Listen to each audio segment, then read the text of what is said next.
Hello everyone, I am Ashin. Today we are going to record the temperature changes of air conditioners in cars. We will use this DAC to measure the temperature later. As for why we need to use this DAC, we will explain the reason later. Let's discuss the two main topics we'll measure. The first one is air conditioner. Includes inverter, non-inverter air conditioners. You must have heard. The inverter conditioner's temperature is stable. Non-inverter conditioner temperature is unstable. Its fluctuations are larger. We heard the difference between these two from others. Now I will directly measure it for everyone to see. The second one is a car directly exposed to the sunlight. How high can the temperature reach inside the car? I once had a plastic pen and sunglasses that melted a little and bent from being left inside a hot car. I've also seen news about unfortunate incidents where toddlers were left alone inside cars. So I want to measure it in this case. What is the maximum temperature a vehicle can potentially reach when exposed to direct sunlight? Now it is time to talk about the tool we will use today, DAC. This is the DAC 9600 produced by GW Instek. Most people may not be very familiar with DAC. It is an abbreviation for data acquisition, which means data capture. The data refers to physical quantities such as voltage, current, temperature, resistance, etc.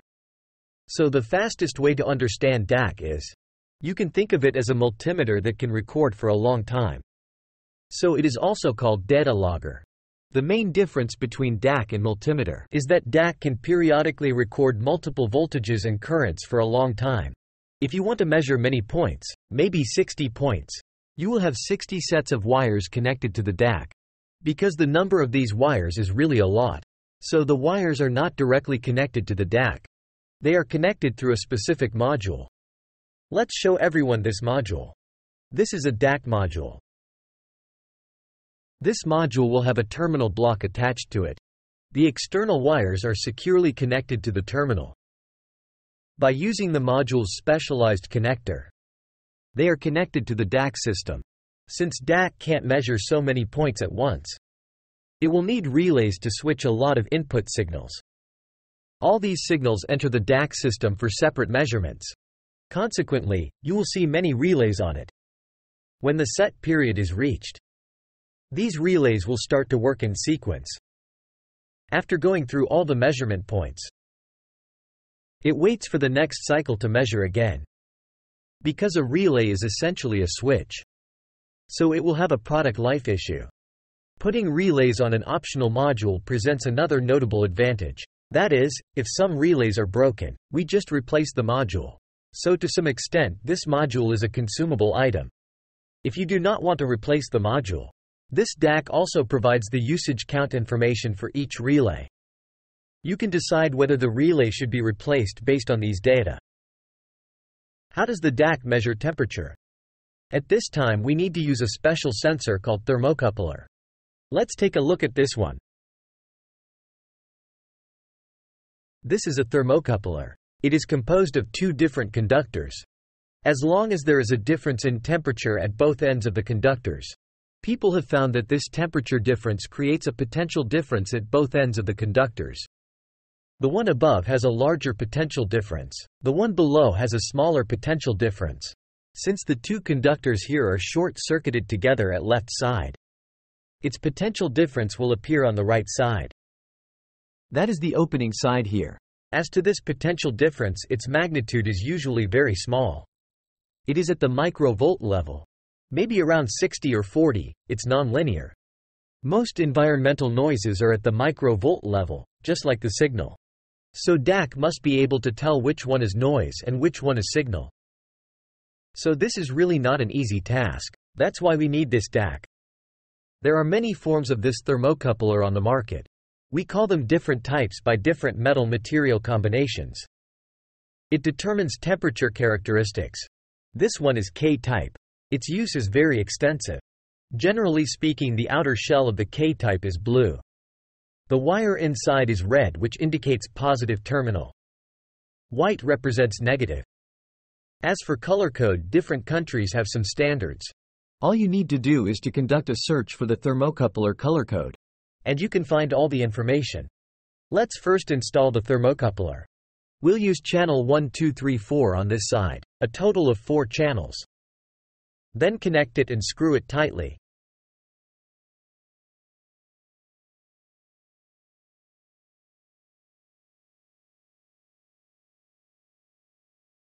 Actually, it would be better to prevent interference by routing these wires around these components. But for now I just want to take a look at the big picture. I'm not focusing on the detail. We have now properly connected all these modules. The covers are placed. We now can insert this module into the DAC system.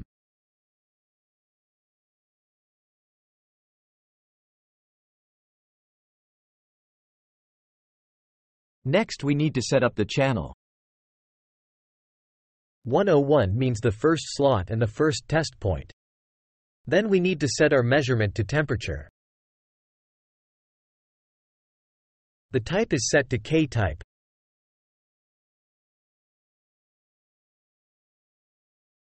You can take a look at this measure item.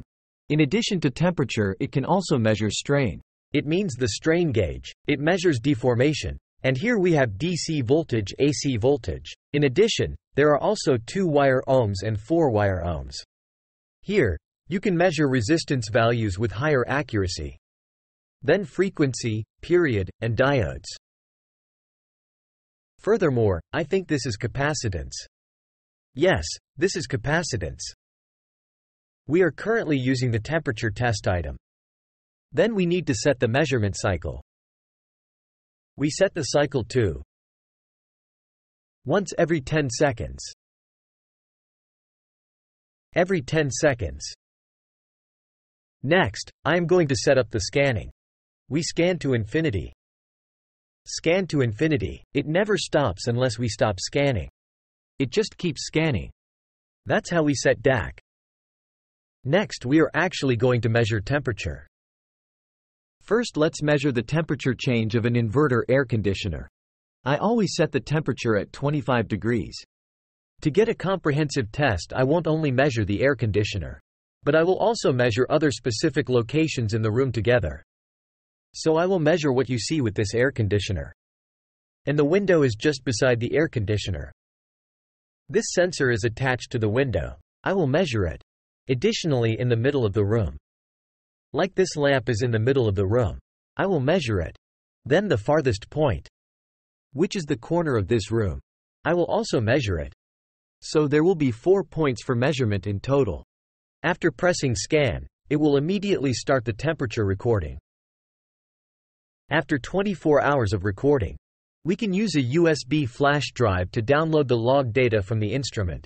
It is a plain text called CSV format. Just upload it into software. Do a little charting. We can get the temperature curve of the inverter air conditioner. Look at this. This is its temperature curve. My original expectation is that it should be a flat curve. Surprisingly, there are still fluctuations. Except for this window measurement. It's closer to the outside, it's quite hot. The rest of the test points are generally quite stable. Basically, it's hovering around 25 degrees Celsius. Overall, it's quite stable. Next, we'll measure the non-inverter air conditioner. We are still measuring the air conditioner first. Then I have put the sensor on the window for the second measurement point.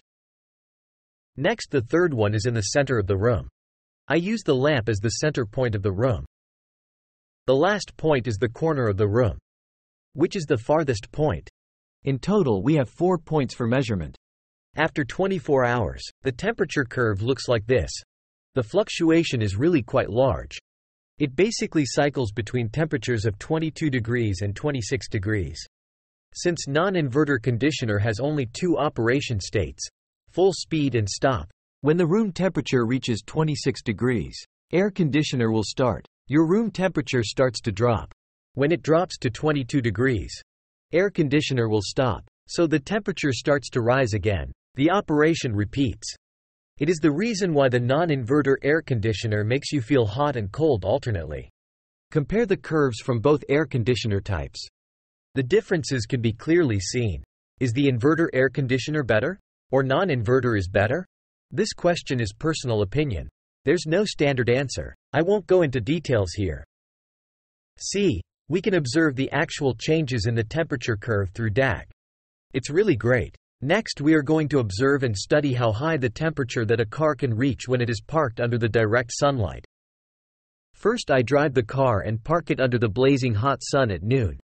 Place the DAC 9600 power supply in the car's open trunk. This way it can be shaded. Otherwise, the instruments might be overheated. 6 sensors are used this time. Windshield first. The second one is located under the mat of the driver's seat. This is the second sensor. The third sensor is the driver's seat itself. I placed the sensor near the headrest of the seat. You see, this is the third one. I placed the fourth sensor directly on the rear seat's black floor mat. This is the fourth one. Then the fifth sensor. I placed it on the baby seat. This is the fifth one. The sixth sensor measures the car's external temperature. Then all the sensors will be routed and connected to the DAC located in the trunk together. Just now I almost opened all the car doors to place the wires. Temperature is risen. So for now I've turned on the air conditioning to the lowest temperature, to lower the temperature inside the car a bit, but it seems a bit difficult. Let's give it a try. Alright, let's turn off the engine and close the door. Let's see how the temperature change after 2 hours. Okay, after 2 hours. We have already turned the data into a chart, just like what you can see on the screen. The whole chart basically shows a trend of rising temperature. This deep blue track indicates highest temperature. Is the temperature curve of the windshield. Its highest temperature reached 65 degrees Celsius. It really is quite high. The following 2 tracks. The yellow represents the driver's seat. The brown is the passenger seat. Their temperature curves. The highest reached about 53 degrees Celsius. The temperature is quite high. Finally, the 2 tracks below. The red is the floor mat of the driver's seat. Green is the mat of passenger's seat. Although their temperatures are relatively low compared to the previous sensors. However, in the end it attained an exceedingly high temperature of 43 degrees. So the entire environment inside the car. It basically becomes a hellish temperature after merely 2 hours. At this time, unless someone opens the car door from outside or the temperature keeps high. When I finished the experiment and opened the car door, the car's temperature dropped from over 50 to around 40 degrees. Otherwise, this temperature would continue to remain high. During this whole process, the outdoor air temperature is almost kept in some level, is maintained at around 35 degrees Celsius. Only the temperature inside the car keeps rising. This is a result of the greenhouse effect. Next time when you get off the car, remember to look back and check if there are any children or pets in the seat. Don't let the tragedy happen again. We're using GW Instec DAC 9600 today. We've seen the difference between inverter and non-inverter air conditioner. In addition, we also used it to record the temperature change of the car under the sunlight directly. I hope to inspire each and every individual. Don't forget to subscribe to Strong Pi Lab. Goodbye.